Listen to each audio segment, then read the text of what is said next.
এই হলো আজকে আমার বৃহস্পতিবারের পুজো দেওয়া। তো বুঝতেই পারছো আমার পুজো দেওয়া হয়ে গেছে, সেবা হয়ে গেছে, আরতি করা হয়ে গেছে। তারপরে কিন্তু আমি এই ভিডিওটা তোমাদের সাথে দেখাচ্ছি, মানে ব্লগটা করছি।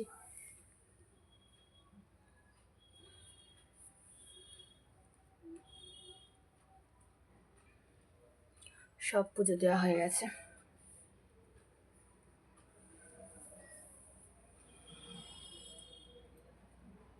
ধুনো দিয়েছি তো আমি বৃহস্পতিবার করে, আর সোমবার করে একটু ধুনো দিই, তাই হয়তো তোমরা একটু ধোয়ার মধ্যে আবছা আবছা দেখতে পারো।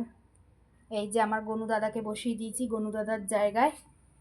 আমার গনু দাদা যেখানে থাকে গনু দাদার জায়গায় গনু দাদাকে বসিয়ে দিয়েছি। এই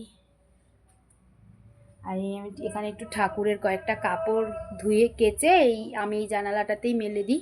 ঠাকুরের জিনিস তো সব জায়গায় তো মেলি না, তাই এই কটা দুটো কাপড় আর একটা আসন ছিল, গনু দাদা তো এই আসনটার ওপর বসেছিল, তাই সব ধুয়ে এই জানালাটাতে দিয়ে দিয়েছি। এখানে আমি শুধু ঠাকুরের জিনিসই মেলি, আর কিচ্ছু মেলি না। এই যে ঠাকুরের পেছনেই ঠিক জানলাটা, তাই ঠাকুরের জিনিসই মেলি।